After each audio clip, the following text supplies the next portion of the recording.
وَأَنفِقُوا خَيْرًا لِأَنفُسِكُمْ، اور خرچ کرو یہ تمہارے لیے بہتر ہے، اپنی بہتری کے لیے، اپنی بھلائی کے لیے خرچ کرو۔ راہ خدا میں خرچ کرنے سے مال گھٹتا نہیں۔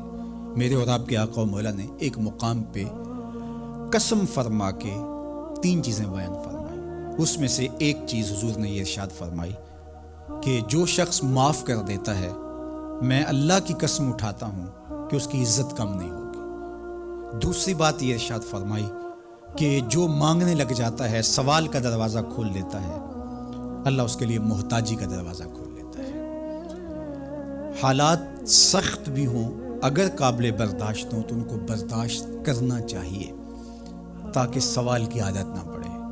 انسان مخمصے کی حالت میں ہو، مجبور ہو جائے تو وہ ایک الگ بات ہے، مخمصے کی حالت میں سوال جائز ہو جاتا ہے، لیکن اگر حالت مخمصے کی نہ ہو تو پھر سوال نہیں کرنا۔ تھوڑی سی مشکل آئی اور اناج بٹتے ہوئے دیکھا تو خود بھی سوالی بن کے جا کے کھڑے ہو گئے، جبکہ ہمارے گھر کے اندر اتنا کچھ موجود تھا کہ ہم گزر کر سکتے تھے، لیکن مفت کا مال ہے لہٰذا کوئی حرج نہیں ہے، تو پھر آہستہ آہستہ انسان اس کا عادی بن جاتا ہے۔ اللہ اس وقت سے بچائے کہ ہم محتاج ہوں اور ہمیں عملاً اس جگہ پہ آنا پڑے۔ اللہ سب کو محفوظ فرمائے۔ لیکن اگر حالات کچھ تلخ بھی ہوں تو پھر بھی اگر آپ دیکھیں اپنے آپ کو کہ کیا ہم ایسی جگہ پہ تو نہیں ہیں کہ ہم سوال کرنے جائیں، تو باہر ایک ماحول دیکھ کر کے تو لپک پڑنا، تو اس سے آپ کی طبع کے اندر سوال کی عادت پیدا ہوگی۔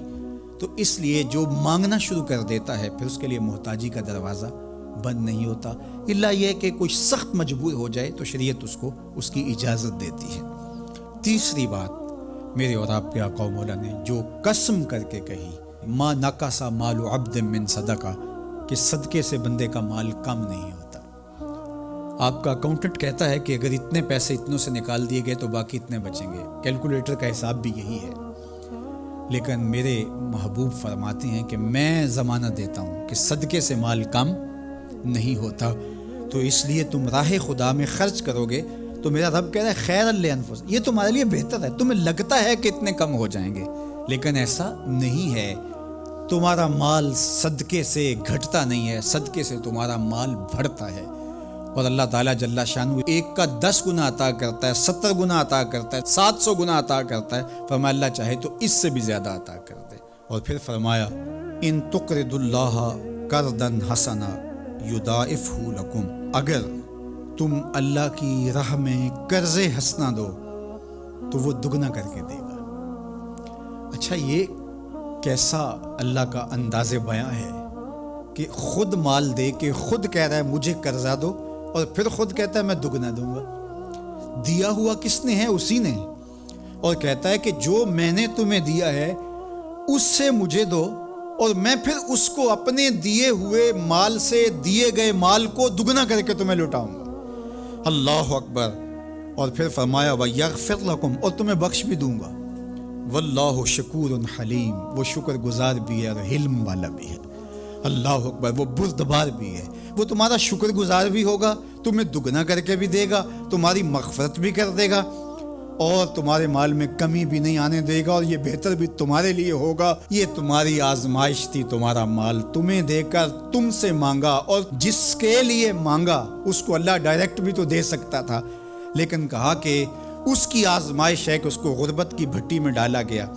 تمہاری آزمائش یہ ہے، تمہیں فراوانی دی گئی۔